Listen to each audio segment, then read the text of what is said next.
Star Butterfly became a force to be reckoned with before the first season of Star vs. the Forces of Evil even aired. Think you know everything about this show? Wait until number 1 to find out what was originally intended for Marco and Star's relationship. If this is your first time visiting The Things, don't forget to subscribe, and please give this video a big thumbs up. Here are 20 things you didn't know about Star vs. the Forces of Evil. Do you want to be a DIY expert? Check out our friends at Crafty Hackers. They have the best hacks, crafts, and everything DIY. Watch their videos for the best household tricks, DIY decor, and fun recipes. If you love making crafts with your friends or just trying new things, they have everything you're looking for. Be sure to subscribe so you don't miss out on any awesome hacks and crafts. A first for women. The creator of Star vs. the Forces of Evil is a force to be reckoned with herself. Daron Nefcy is the second female creator of a Disney animated series and the first female creator of a Disney XD series. Nefcy has said in an interview with Oh My Disney that she doesn't really think of the impact she has on a day-to-day basis. Rather, she feels lucky to get to do what she loves every day. Nefcy is paving the way for the women on her show, as well as other animated series who will have an easier time making their name known in animation. Talk about girl power. Disney loved it before it began. The strong heroine and quirky characters in Star vs. the Forces of Evil really helped get Disney hyped for the audience's reaction to the show. They clearly picked up on how relatable Star is as she struggles with her identity while dealing with the added pressure of being able to use magic and defeat monsters. Star's personality is what makes her so endearing, as she always seems to get into trouble despite having the best intentions. It didn't even take a pilot to air for Disney to know the show would be an instant hit. They renewed it for a second season before anyone else was even able to see the first. Star was a 4th grader. When Daron Nefcy first came up with the concept art for Star Butterfly, she envisioned her as being much younger. In fact, Star was designed to resemble Nefcy when she was in 4th grade. Star was going to be a young girl obsessed with Sailor Moon with a talking cat. In addition, she believed that she was a superhero, when in reality, she was not. Obviously, over the years, Nefcy's vision for Star changed, and for the better, we think. Star Butterfly definitely still has a curiosity and naivety about her that we can only imagine makes her as lovable as her 4th grade version must have been. First-time voice acting. It's typical to have to work at something before making it big. Eden Scher, the voice behind Star, did not have that experience. Star Butterfly is the first time Scher has voice acted in her career. Used to live action and her role as Sue Heck in The Middle, Cher's first time ever auditioning as a voice actor for the character of Star Butterfly was nerve-wracking. She said she wanted the part so badly, and she really fell in love with Star's character. She told Huffington Post in an interview that she wishes there was a character like Star on TV when she was young.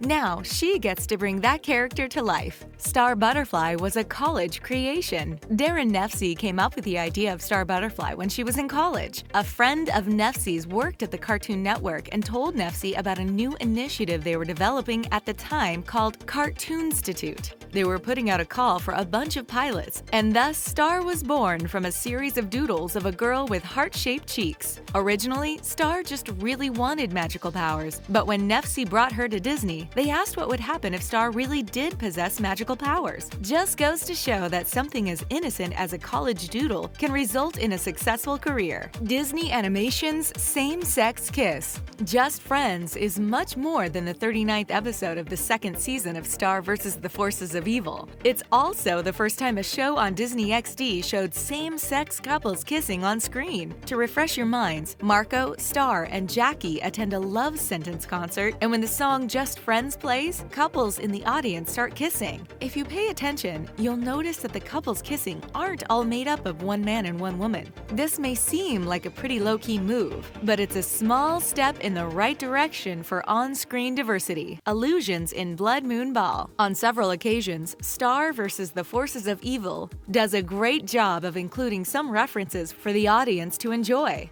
For example, when the participants at the ball in the Blood Moon Ball episode get drenched in blood, this is an allusion to Stephen King's novel and movie Carrie, when the same thing is done to her as a prank. Marco's attire in this episode is also a reference to the Mexican holiday Dia de los Muertos, or Day of the Dead. As part of the celebration, it's customary to wear skeleton costumes as a way of commemorating the dead. Eden, Cher, and Star grow together. In an interview with Variety, the show's creator and producer Daron Nefcy admitted to having a difficult time finding the right voice for Star. Nefcy found that she was instantly struck when meeting Eden Cher, who was cast as the voice actor for the show's protagonist. Cher's confident voice isn't the only reason she was perfect for the part. Nefcy has said that Cher will often say something that ends up being written as a line for Star in the script for the following episode. Nefcy has also said that the character and the actor have almost developed a relationship in which they grow together and even start to feed off one another. Marco DIAZ, martial arts skills in real life. Did you know that the voice actor responsible for Marco DIAZ, Adam MacArthur, is actually into martial arts in real life? What a perfect match! In fact, in an interview with Hollywood Life, MacArthur admits that he loved Teenage Mutant Ninja Turtles as a kid. Maybe that's when his love for martial arts began. In the interview, he says he had been practicing martial arts since he was a kid, and when he's not voicing Marco, he still enjoys training and teaching martial arts. He's also into bouldering, so we'll have to keep an eye out to see if Marco ends up scaling some rocks. Allusions to Charles Manson. It's always cool to uncover hidden meanings behind some of the scenes in our favorite TV shows. Star versus the Forces of Evil is no exception to the rule. In the Season 2 premiere, My New Wand, when Marco is stuck in a closet, Glossaric appears and tries to help resolve the situation. In the process, Glossaric asks if they're in some kind of training thing, if they're mad, and a bunch of other weird questions referring to wolves. This is actually a reference to Charles Manson, who in an interview once said, if they feel blame, if they're mad, and if they feel like wolf kebab rock bandage. Do you think it's just a coincidence? Let us know. Japanese inspiration. Star vs. the Forces of Evil creator and animator Daron Nefcy has listed Dragon Ball Z and Sailor Moon as two of the most influential shows on her style. Growing up, Nefcy always really enjoyed Sailor Moon and felt that it would be any girl's dream to possess magical powers. Other influential TV shows include a show about a pink unicorn called Unico, as well as Buffy the Vampire Slayer. It's clear that shows about magic and strong female leads really interest Nefcy and stimulate her imagination and creativity. Theme song selection process. The theme song for Star vs. the Forces of Evil was first released at Comic-Con prior to the first season airing. The public was so into the catchy theme song that they began creating fan art before even getting a chance to watch the show. In an interview with Comic Book, Nefcy said that she listened to 50 theme songs before picking the one the show went with. The theme song that they did choose was created by Brad Beck, who also wrote the theme song for Gravity Falls. Nefcy had no idea as they listened to the prospective theme songs blind, without knowing who had created them. Cashew the Cat. The initial concept for Star Butterfly included a talking pet cat. Where would the inspiration for a talking cat come from, you ask? Not only does the need to include the feline come from Daron Nefcy's love for Sailor Moon, but it also has manifested in her real life. Nefcy herself has a cat named Cashew, who appears frequently on Nefcy's Twitter. And Cashew gets time in the spotlight in the 8-part comic series Star vs. the Forces of Evil Deep Trouble, in which the queen of dimension cats with human faces is a reference to Cashew. Star Fan 13 is Daron Nefcy. One reason Daron Nefcy was so happy about casting Eden Cher as the voice for Star is because she felt she fit the character so well. In an interview with Variety 411, Nefcy admits that Cher is a good pick partly because she picks up the same tone as Nefcy, which is what she envisioned for Star. Nefcy herself does a bit of voice work on the show, mainly for Star Butterfly's biggest fan, Star Fan 13. Star and Star Fan 13 are good friends at Echo Creek Academy. Who better to voice Star's super fan friend than the person who's responsible for her in the first place? Most watched Disney XD animated debut. Star vs. the Forces of Evil generated so much hype before it aired that it actually set a record. Because of the amount of viewers that tuned in, the show is now the most watched animated series debut in Disney XD's 15-year history. Within the first 3 days of the premiere on TV, an average of 1.2 million viewers watched the show. With a fan base from day one of that size, it's no wonder that Star Butterfly has successfully won the hearts and attention of so many of her fans. The best part is she keeps them coming back for more. The 6th episode. This show was a huge hit before it even first appeared on TV. Between fan art after the theme song was released at Comic-Con and Disney's renewal of a second season, it's amazing how much interest Star vs. the Forces of Evil has and continues to generate. The first episode that aired on Disney Channel and Disney XD is Star Comes to Earth. In this episode, Star is sent to Earth, where she meets Marco, and we're introduced to Ludo and Mr. and Mrs. Butterfly.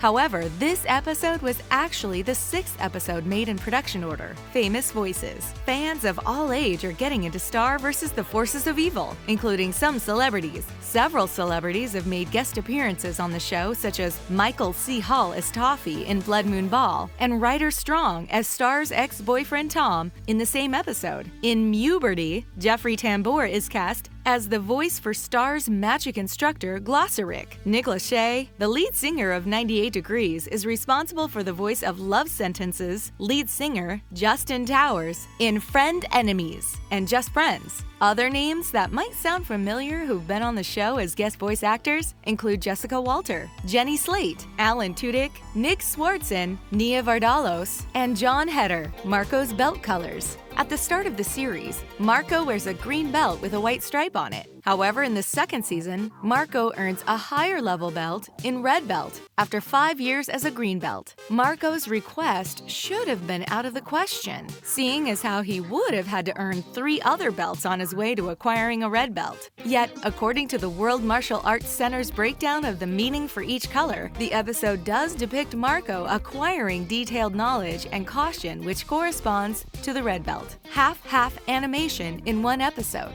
Collaboration goes a long way in adding something special to a work of art. Like any production, 2 heads are better than 1. For Blood Moon Ball, it seems that 2 studios are better than 1. For the first 3 minutes of the episode, during Tom and Star's conversation, the animation was produced by Rough Draft Korea. Rough Draft Studios has worked on several award-winning animated series including The Simpsons and Futurama. The rest of the episode, starting from when Star is getting ready for the ball, is animated by Toon City, who's been involved in many Disney animated productions. Marco and Star were enemies. Marco was always a part of Daron Nefcy's plan when she first thought of the characters. However, his name was supposed to be Saul, and he was meant to be Star's enemy. Once the characters changed and became older, Nefcy realized there was no longer a need to make Marco Star's enemy. Instead, she decided that the 2 would be best friends and still balance each other out. While Marco is known as the safe kid, and Star is a whirlwind sense of adventure, the 2 are definitely a good pair when together.